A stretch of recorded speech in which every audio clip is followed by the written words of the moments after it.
Ya, bertemu lagi di channelnya Tododo. Mana nih suaranya bunda-bunda para pejuang menyusui atau busui? Pasti bunda-bunda pernah kan menemui masalah untuk memilih pompa ASI yang sesuai. Mau pompa ASI manual, pompa ASI elektrik, atau bahkan pompa ASI hands-free, kira-kira mana ya yang lebih praktis?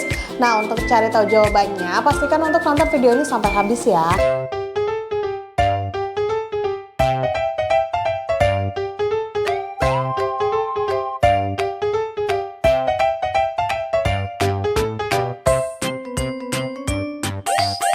Tapi sebelum itu, like dulu video ini, sama subscribe channelnya Tododo biar nggak ketinggalan video menarik dan informatif lainnya.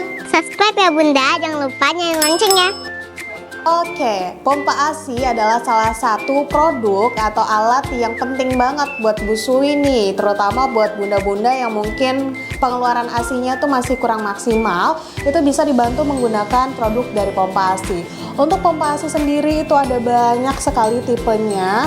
Yang pertama itu adalah pompa ASI manual. Pompa ASI manual biasanya dia bentuknya lebih simpel dan juga menggunakan tangan untuk pergerakannya, sehingga tidak membutuhkan listrik ataupun baterai.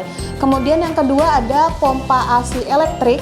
Nah, pompa ASI elektrik ini dia biasanya mempunyai selang gitu ya, dan ini sudah menggunakan tenaga listrik ataupun baterai, dan penggunaannya juga lebih mudah. Terus ada lagi yang namanya pompa ASI hands-free. Nah, pompa ASI hands-free ini termasuk pompa ASI yang elektrik karena biasanya dia menggunakan tenaga baterai atau juga ada mesinnya, tapi untuk penggunaannya dia yang paling praktis karena tidak perlu dipegang, cukup ditempelkan di bagian payudara saja, dia akan terjadi proses pemompaan. Oke, sekarang kita mau masuk ke pembahasan kelebihan dan kekurangan dari masing-masing jenis pompa ASI. Kita mau bahas ke pompa ASI manual dulu, kita singkirkan pompa ASI elektriknya. Nah, ini Tododo punya sampel untuk pompa ASI manual dari Spectra. Nah, untuk kelebihan dari pompa ASI manual itu dia biasanya lebih ergonomis bentuknya ya, lebih simple, terus komponennya juga nggak banyak gitu ya. Jadi kalau bunda sering jalan itu kalau bawa pompa ASI manual lebih simple karena nggak makan banyak tempat. Terus selain itu dia juga tidak membutuhkan tenaga elektrik sehingga tidak perlu dicas gitu ya. Nah, terus untuk kekurangannya itu jelas ya, dia itu proses pemompaannya akan lebih lama dan tangan bunda tuh bisa lebih cepat pegal karena dia harus manual untuk proses pengeluaran ASI-nya. Dan lagi kalau untuk pompa ASI elektrik biasa itu ada mode pijat, sementara untuk pompa ASI manual biasanya tidak ada mode pijatnya, hanya mode untuk pemompaan saja. Dan kelebihan lainnya dari pompa ASI manual biasanya dia karena tidak banyak komponennya dan tidak menggunakan tenaga elektrik itu lebih murah gitu ya untuk harganya. Oke, kalau mau dibandingkan dengan untuk pompa ASI elektrik, ini dia kelebihannya. Yang pertama, kelebihan dari pompa ASI elektrik itu dia jelas lebih simple ya untuk penggunaannya dan tidak membutuhkan effort atau usaha lebih dari bunda untuk menggunakan tangannya pada saat proses pemompaan karena sudah dibantu dengan mesin dari pompa ASI-nya sendiri. Kemudian dengan pompa ASI elektrik biasanya pemompaan juga akan lebih banyak gitu ya, lebih cepat dan ASI-nya bisa keluar lebih banyak karena biasanya juga pompa ASI elektrik sudah dilengkapi dengan mode stimulasi atau mode pemijatan. Nah, terlebih lagi kalau bunda itu pilihnya pompa ASI yang elektrik yang sudah hands-free. Ini akan sangat memudahkan apalagi buat bunda-bunda yang sambil bekerja, ini lebih praktis untuk proses pemompaan ASI.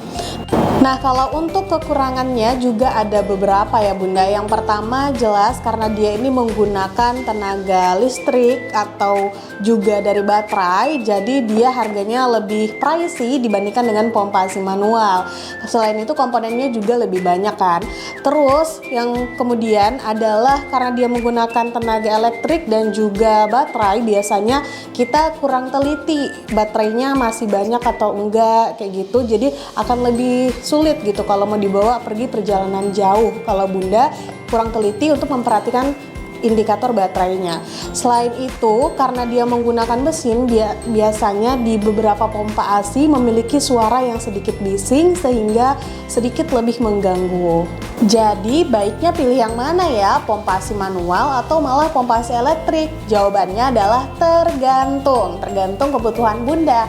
Kalau Bunda membutuhkan pompa ASI yang hanya misalkan sesekali saja untuk pemakaiannya dan mau pompa ASI yang praktis, tidak ribet, mudah dibawa, Bunda bisa memilih untuk menggunakan pompa ASI manual. Nah, tapi kalau Bunda ingin proses pemompaan ASI jauh lebih cepat dan juga lebih tidak membutuhkan usaha atau effort yang lebih banyak, Bunda bisa cobain untuk menggunakan pompa ASI elektrik, apalagi kalau Bunda adalah working mom. Oke, itu dia tadi perbandingan antara pompa ASI manual versus pompa ASI elektrik. Nah, sebelum Mimin tutup, Mimin mau kasih sedikit tips nih Bunda.